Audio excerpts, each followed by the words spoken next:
সরবরাহ বাড়ায় কমেছে আলু, পেঁয়াজ ও সবজির দাম। ভরা মৌসুমে অস্থির চালের বাজার, আকাশ ছোঁয়া ইলিশের দর।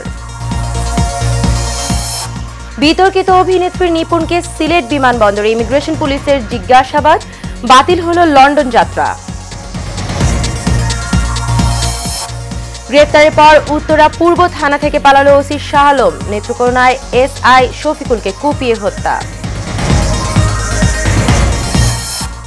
এবং উত্তরাঞ্চলে আবারও শৈত্যপ্রবাহ, ঠান্ডায় বিপর্যস্ত জনজীবন। তেঁতুলিয়ায় সর্বনিম্ন 7.3 ডিগ্রি।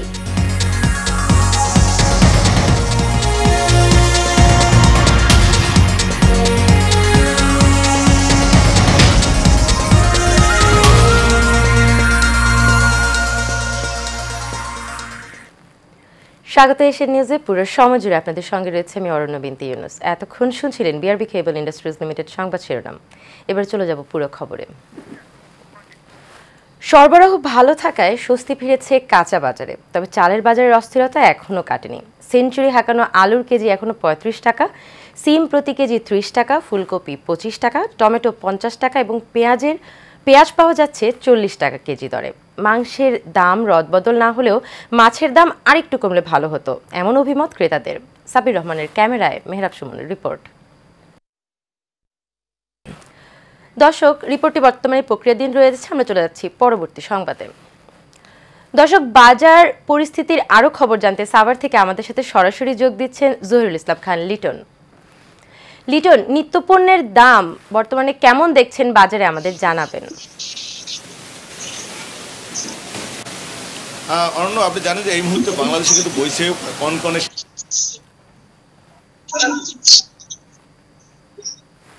সেই পরিমাণ কিন্তু শীতের সবজি রয়েছে বাজারে, কিন্তু শীতের সবজির ব্যাপক সরবরাহ রয়েছে। আমরা দেখেছি যে বাজারে ব্যাপক শীতের সবজি রয়েছে এবং এই শীতের সবজি থাকার সাথে সাথে কিন্তু শীতের সবজির দামও কিন্তু শিথিল রয়েছে। আমরা দেখেছি প্রতিটা শীতের সবজি কিনতে যে ক্রেতা যারা আসছে তাদের ভিতরে একটি স্বস্তির নিঃশ্বাস ফেলতে দেখেছি, যে তারা স্বস্তিতেই কিন্তু সবজি কিনছে।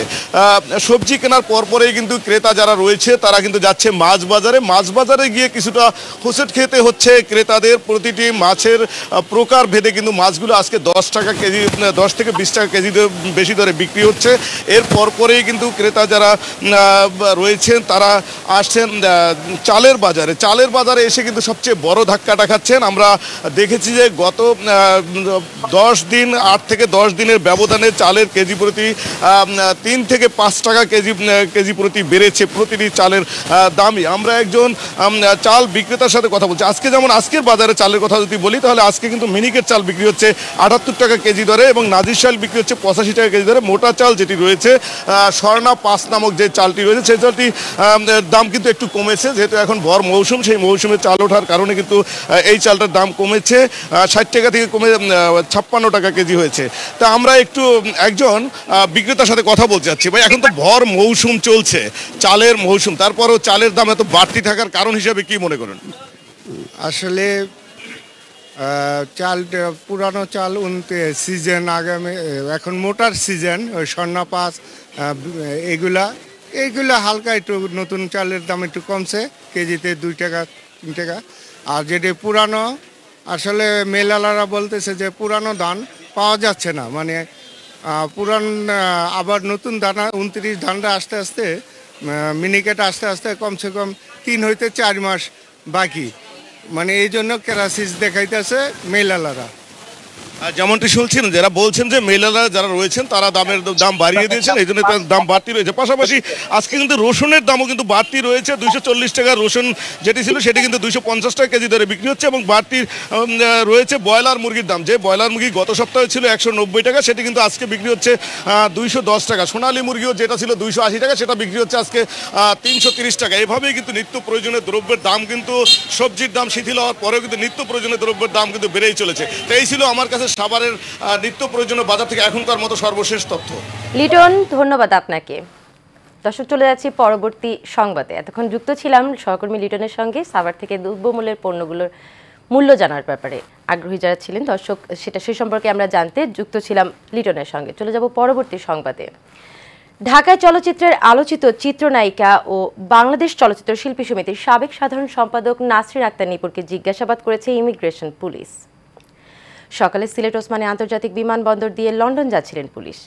নিপুণ এ সময় তাকে জিজ্ঞাসাবাদ করা হয়, পরে ছেড়ে দেওয়া হয় অভিনেত্রীকে। বিগত সরকারের শাসনামলে আওয়ামী লীগের বিভিন্ন দলীয় অনুষ্ঠানে সক্রিয় দেখা যেত অভিনেত্রী নিপুণকে। দলটির বিভিন্ন প্রচারণামূলক অনুষ্ঠানেও নিয়মিত দেখা যেত তাকে। তবে গত 5 আগস্ট শেখ হাসিনার দেশ ত্যাগের পর একদমই আড়ালে চলে যান শোবিজের এই পরিচিত মুখ নিপুণ। এরপর আবারও প্রকাশ্যে দেখা যায়নি এই অভিনেত্রীকে।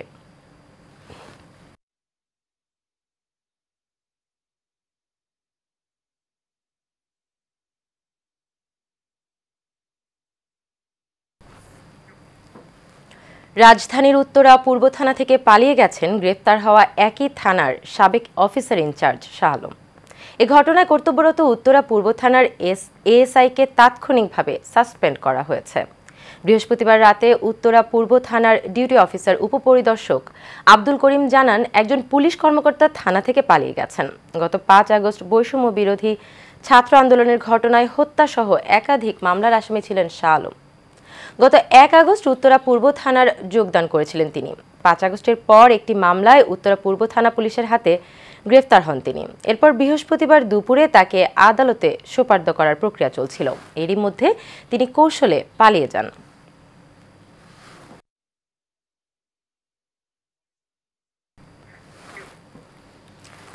নেত্রকোনার দুর্গাপুর উপজেলায় শফিকুল ইসলাম নামে পুলিশের এক উপপরিদর্শককে কুপিয়ে হত্যা করেছে দুর্বৃত্তরা। গতকাল সন্ধ্যায় দুর্গাপুর পৌর শহরের উকিলপাড়া এলাকার পানমহলের গলিতে এই ঘটনা ঘটে। নিহত এসআই শফিকুল ইসলাম দুর্গাপুর উপজেলার চণ্ডীগড় ইউনিয়নের নোয়াগাঁও গ্রামের রফিকুল ইসলামের ছেলে। তিনি জামালপুর পুলিশ লাইন্স বেতারে কর্মরত ছিলেন এবং ছুটিতে গ্রামের বাড়ি দুর্গাপুরে এসেছিলেন। প্রত্যক্ষদর্শী কয়েকজন জানিয়েছেন, এসআই শফিকুলকে এলোপাতাড়ি কুপিয়ে আহত করে দুর্বৃত্তরা। গুরুতর আহত অবস্থায় তাকে উদ্ধার করে ময়মনসিংহ মেডিকেল কলেজ হাসপাতালে নিয়ে যাওয়া হয়। রাতে সেখানে চিকিৎসাধীন অবস্থায় মারা যান তিনি। মৃত্যুর বিষয়টি নিশ্চিত করে দুর্গাপুর থানার ভারপ্রাপ্ত কর্মকর্তা বাচ্চু মিয়া বলেন, ঘটনার পরপরই ঘটনাস্থলে পুলিশ পাঠিয়ে সিসিটিভি ফুটেজ সংগ্রহ করা হয়েছে।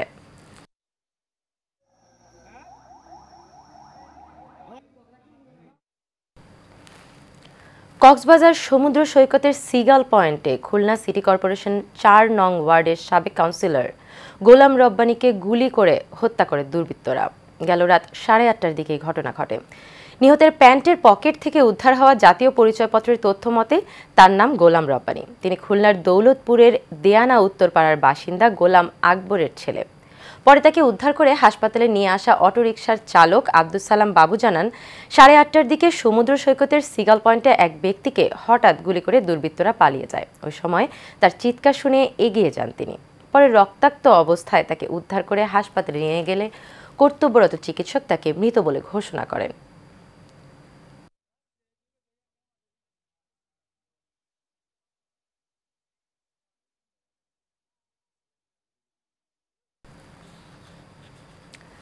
পঞ্চগড়ের তেঁতুলিয়ায় চলতি মৌসুমের সর্বনিম্ন তাপমাত্রা রেকর্ড হয়েছে। হিমালয়ের পাদদেশে অবস্থিত উত্তরের এই জেলায় সকাল 6টায় তাপমাত্রা নেমেছে 7 ডিগ্রির ঘরে। এর ফলে এই জেলায় তীব্র শীত অনুভূত হচ্ছে। মধ্যরাত থেকে সকাল পর্যন্ত মাঝারি ধরনের কুয়াশাও পড়েছে। শুক্রবার আবহাওয়া অফিস জানিয়েছে, সকাল 6টায় তেঁতুলিয়ায় 7.8 ডিগ্রি সেলসিয়াস তাপমাত্রা রেকর্ড করা হয়েছে। এ সময় বাতাসের আর্দ্রতার পরিমাণ ছিল 100%।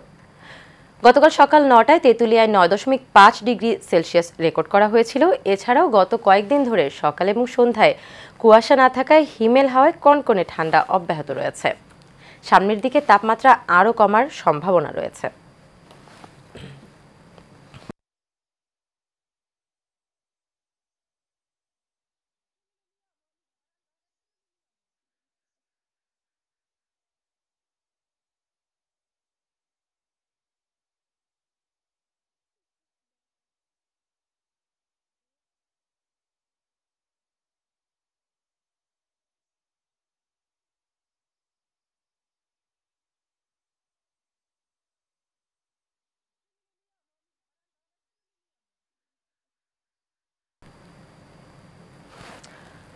দর্শক, বাজার নিয়ে মেহরাব সুমনের তৈরি করা রিপোর্টটি আমাদের হাতে এসে পৌঁছেছে, চলুন দেখে নেই।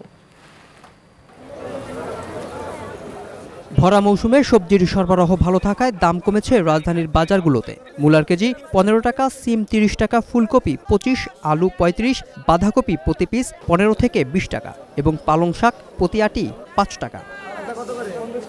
কিছুদিন আগে যে পেঁয়াজ 150 টাকা বিক্রি হতো তা এখন নেমে এসেছে 40 টাকায়। কাঁচামরিচের দামও কমেছে ব্যাপকভাবে।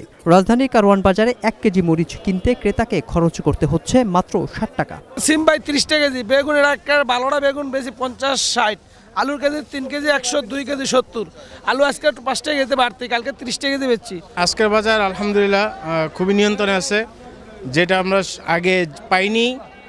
আগে যে সরকার ছিল ওই সরকারের সময় যেটা পাইনি, এখন এটা আমরা অনেকটাই নিয়ন্ত্রণে দেখতেছি। তবে চালের বাজারে এখনও অস্থিরতা বিরাজ করছে। মিনিকেট বিক্রি হচ্ছে 74 থেকে 80 টাকায়, মোটা চাল বিক্রি হচ্ছে 50 থেকে 52 টাকায়। তবে 1 কেজি নাজির শাইল কিনতে ক্রেতাকে গুনতে হচ্ছে 80 থেকে 90 টাকা। আজকে বাজার আপনার 28 যেটা চলছে ওটা 58 থেকে 59 টাকা চলছে, আর মিনিকেটও আপনার 79 টাকায় চলছে এখন। মিনিকেট রেটটা একটু বেশি। সয়াবিন তেল প্রতি লিটার 175 টাকা এবং 5 লিটার 850 টাকা। বিক্রেতারা জানালেন মাছের দাম কিছুটা কমেছে। অবশ্য কারওয়ান বাজারে 1 কেজি রুই মাছ কিনতে পকেট থেকে বেরিয়ে যাচ্ছে 250 থেকে 300 টাকা। অন্যান্য মাছের দামও কম যায় না। আর ইলিশ তো আকাশ ছোঁয়া। গরুর মাংস বিক্রি হচ্ছে দোকান ভেদে 730 থেকে 750 টাকায়। আসার কথা, ডিমের দামে স্বস্তি ফিরেছে। বিক্রি হচ্ছে প্রতি ডজন 130 টাকায়। রুই মাছ 300-320 টাকা, তেলাপিয়া 150 টাকা, আর সব ধরনের মাছের দাম একটু আছে। আর দামের মাঝে মনে করেন চিংড়ি মাছ, ইলিশ মাছ ওইগুলোর দাম একটু বেশি রাখি। মধ্যবিত্ত থেকে নিম্নবিত্ত প্রত্যেকটি মানুষের জন্য বাজার ঠিক আছে, আজকে দেখলাম যথেষ্ট পরিমাণে। Mehrab Sumon, Asian television, Dhaka. মিরপুর 1 বৃহত্তম খুলনা সমিতির নবনির্বাচিত কমিটির দায়িত্ব হস্তান্তর অনুষ্ঠান হয়েছে। সমিতির নিজস্ব কার্যালয়ে এর আয়োজন করা হয়। এতে প্রধান অতিথি হিসেবে উপস্থিত ছিলেন বৃহত্তর খুলনা সমিতির প্রধান উপদেষ্টা সাবেক সংসদ সদস্য আলী আসগর লবি। বিশেষ অতিথি হিসেবে উপস্থিত ছিলেন সাবেক প্রতিমন্ত্রী এবং সমিতির সাবেক সভাপতি সৈয়দ দিদার বক্ত। অনুষ্ঠানে সভাপতিত্ব করেন আক্তার বিশ্বাস।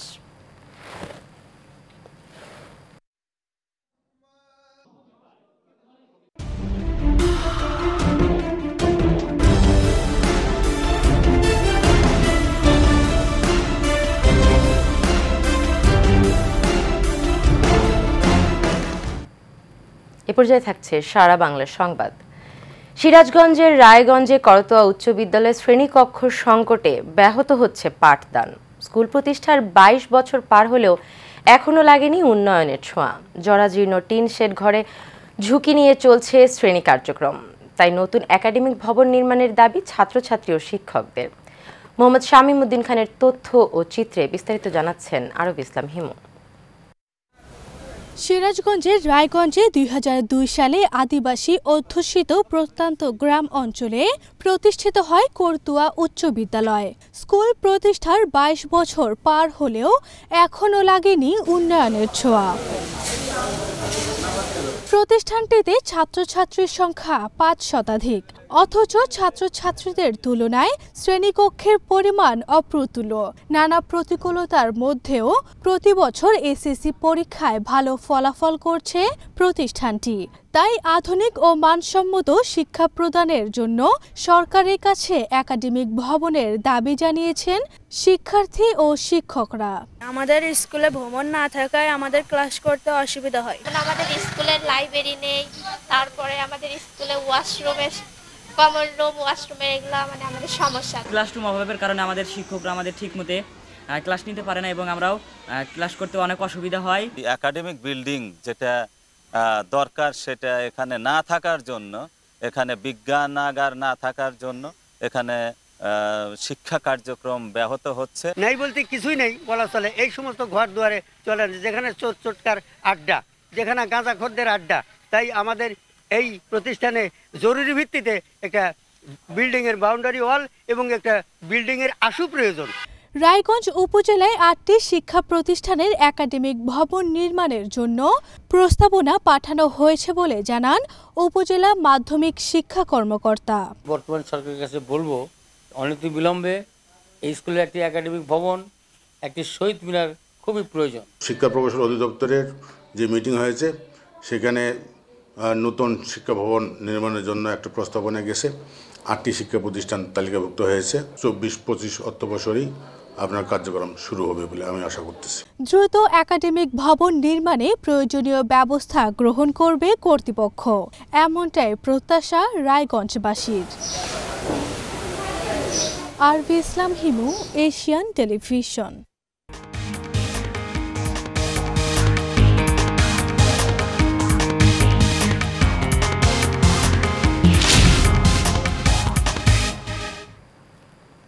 এবার আন্তর্জাতিক প্রসঙ্গ। নিয়ন্ত্রণে এসেছে লস অ্যাঞ্জেলসে জ্বলতে থাকা 6টি দাবানলের 4টি। তবে শহরের পূর্ব ও পশ্চিমাংশে এখনও অনিয়ন্ত্রিত রয়েছে বিশাল আকার 2টি দাবানল। জ্বলছে আগুন আর তাতে ধ্বংস হয়েছে 5000-এরও বেশি স্থাপনা। স্থানীয় গণমাধ্যমগুলো বলছে বাতাসের তীব্রতা কিছুটা কমায় নিয়ন্ত্রণে আনা সম্ভব হয়েছে আগুন। বাকি 2টি দাবানলের নিয়ন্ত্রণে সর্বাত্মক চেষ্টা করে যাচ্ছে ফায়ার সার্ভিসের কর্মীরা। লস অ্যাঞ্জেলসের ইতিহাসের সবচেয়ে ভয়াবহ দাবানল বলা হচ্ছে একে। 2 দিনের দাবানলে পুড়ে ছাই হয়েছে 28,000 একর জমি। বাড়ি ছাড়তে হয়েছে প্রায় 2 লাখ বাসিন্দাকে। সক্রিয় 2টি দাবানলের নিয়ন্ত্রণে আনতে না পারলে নতুন করে আরও 2 লাখ মানুষকে ছাড়তে হবে বাড়িঘর হারিয়ে আর্তনাদ করছে লস অ্যাঞ্জেলসের বাসিন্দারা। ভয়াবহ দাবানলে এখন পর্যন্ত 7 জনের মৃত্যু হয়েছে। Celebrities have fled their homes, including Ms. Hilton. This fire still hundreds of homes destroyed. The city of Angel. বৈরী আবহাওয়া সহ নানা কারণে ঢাকা আন্তর্জাতিক বাণিজ্য মেলার 29তম আসর এখনো জমে ওঠেনি। মেলার শুরু থেকে ক্রেতা দর্শনার্থীদের ভিড় থাকলেও এখনও বেচাকেনা আশানুরূপ হয়নি। তবে আজ ছুটির দিন থেকে মেলা পুরোদমে জমে উঠবে বলে প্রত্যাশা ব্যবসায়ী ও আয়োজকদের সঙ্গে কথা বলে জানা গেছে, গত 1 জানুয়ারি থেকে নারায়ণগঞ্জের রূপগঞ্জ উপজেলার পূর্বাচল উপশহরের 4 নম্বর সেক্টরে বাংলাদেশ চায়না ফ্রেন্ডশিপ এক্সিবিশন সেন্টারে বাণিজ্য মেলার এবারের আসর শুরু হয়। তবে তীব্র শীতের কারণে দর্শনার্থী আশানুরূপ হয়নি। এছাড়া রাজধানীর বাইরে পূর্বাচলের মেলার আয়োজনের স্থান হওয়ার ফলে যাতায়াতে সড়কে বেশ যানজটের বিড়ম্বনা পড়তে দেখা গেছে ক্রেতা ও দর্শনার্থীদের।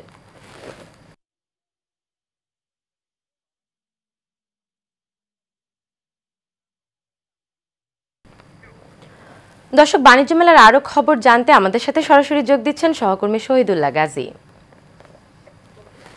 শহীদুল্লাহ গাজী, বাণিজ্য মেলায় দর্শনার্থীদের ভিড় কেমন দেখছেন আমাদের জানাবেন। অরণ্যা, আপনারা যেমনটি বলছিলেন, আমি এই মুহূর্তে রয়েছি 29তম ঢাকা আন্তর্জাতিক যে বাণিজ্য মেলা, সেই মেলায়। আপনি জানেন 1 জানুয়ারি থেকে মেলাটি শুরু হয়েছিল। অন্তর্বর্তীকালীন সরকারের যিনি প্রধান, তিনি কিন্তু এই মেলাটি উদ্বোধন করেছেন। অর্থাৎ যিনি প্রধান উপদেষ্টা, তিনি মেলা উদ্বোধন করার পর থেকে মেলা কিন্তু জমে উঠেছে। তো আজকে 10 তারিখে চলছে। সেই 10 দিনে কিন্তু উপচে পড়া ভিড় আজকে কিন্তু লক্ষ্য করা গেছে। আপনি একটা বিষয় জানিয়ে রাখি, আমি যারা মেলাটা ইজারা নিয়েছেন তাদের সাথে আমি কথা বলেছি। তারা আমাকে বলেছেন যে প্রতিদিন যে সকাল 9টা থেকে শুরু হয়ে বিশাল দর্শনার্থীদের তারা সাড়া পাচ্ছেন। তবে আজকে যেহেতু সরকারি ছুটির দিন, আজকের যে দর্শনার্থী, আমি সকালে এই মেলায় এসেছি। সেই মেলায় এসে যেটা দেখেছি যে সকাল থেকে কিন্তু দর্শনার্থীরা প্রবেশ করছেন এবং দিন যতটা বাড়ছে, আলো যতটা বাড়ছে, ততটাই কিন্তু আজকে মেলার দর্শনার্থী অনেকটাই বেড়েছে। আপনি জানেন শীতের কুয়াশা কিন্তু আজকে খুব একটা এই এলাকাতে নেই এবং রোদের যে আমরা প্রখরতা দেখেছি, তাতে করে আজকে দিনটি খুব ভালো যাবে বলে আমাদেরকে জানিয়েছেন। আর এই অরণ্য একটি বিষয় আমি আমাদেরকে জানিয়ে রাখি, 10 তারিখ থেকে আজকে 10 তারিখ পর্যন্ত, 1 তারিখ থেকে 10 তারিখ পর্যন্ত যে মেলায় ডিজনি এন্টারপ্রাইজ যারা এই মেলাটি নিয়েছেন, অর্থাৎ ইজারা নিয়েছেন, তারা আমাদেরকে বলেছেন এই পর্যন্ত প্রায় 3.5 লক্ষ দর্শনার্থী কিন্তু এই মেলায় প্রবেশ করেছে বলে আমাদেরকে জানিয়েছেন। তবে একটি বিষয় আপনি বলছিলেন যে বিড়ম্বনা যে বিষয়টি রয়েছে, সেটা আমরা দেখেছি রাস্তার যথেষ্ট যানজটের একটা বিষয় তো রয়েছে। তবে ট্রাফিক ব্যবস্থা তারা বলছেন আরো উন্নত করবেন এবং ট্রাফিক যারা কাজ করছেন রাস্তাটাকে ক্লিয়ার রাখার জন্য। আমি বিআরটিসি তার সাথে কথা বলেছি, তারা বলেছেন প্রায় 200 বাস কিন্তু নিয়মিত প্রতিদিন এই মেলাতে আসছে দর্শনার্থীদেরকে নিয়ে। তো অরণ্য, সবকিছু মিলে আজকে আমি মেলার বিষয় যদি বলি, যে আইন শৃঙ্খলা বাহিনীর যে বিষয় রয়েছে তারা যথেষ্ট সচেষ্ট রয়েছেন যাতে আইন শৃঙ্খলা কোনো বিঘ্ন এই মেলাতে না ঘটে। এবং আরেকটি বিষয় জানিয়ে রাখি এখানে কিন্তু মেডিকেল টিম বোধ করা হয়েছে। এই মেডিকেল টিম কিন্তু যারা অসুস্থ হচ্ছে তাদের সেবা করছেন, সেবা দিচ্ছেন এবং প্রাথমিক চিকিৎসাটা তারা এখান থেকে দিচ্ছেন। তো সবকিছু মিলে যদি বলি, দিন যত ঘনিয়ে আসছে এবং মেলার দর্শনার্থী কিন্তু অনেকটাই বেড়ে চলেছে বলে আমাদেরকে জানিয়েছেন। তো অরণ্যা, এই ছিল আমার কাছে বাণিজ্য মেলা থেকে সর্বশেষ। অরণ্যা, ধন্যবাদ শহীদুল্লাহ গাজী আপনাকে। শেষ করবো এশিয়ান নিউজ, তবে যাবার আগে বিআরবি কেবল ইন্ডাস্ট্রিজ লিমিটেড সংবাদ শিরোনামগুলো জেনে নেব আরেকবার।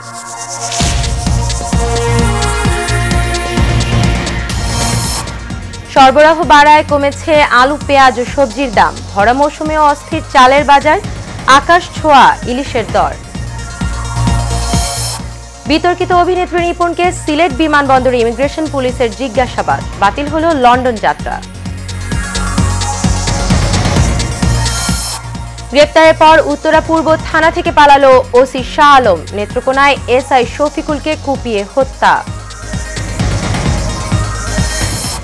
এবং উত্তরাঞ্চলে আবারও শৈত্যপ্রবাহ, ঠান্ডায় বিপর্যস্ত জনজীবন। তেঁতুলিয়ায় সর্বনিম্ন তাপমাত্রা 7.3 ডিগ্রি।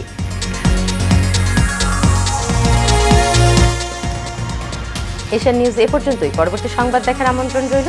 এতক্ষণ সাথে থাকার জন্য সবাইকে ধন্যবাদ।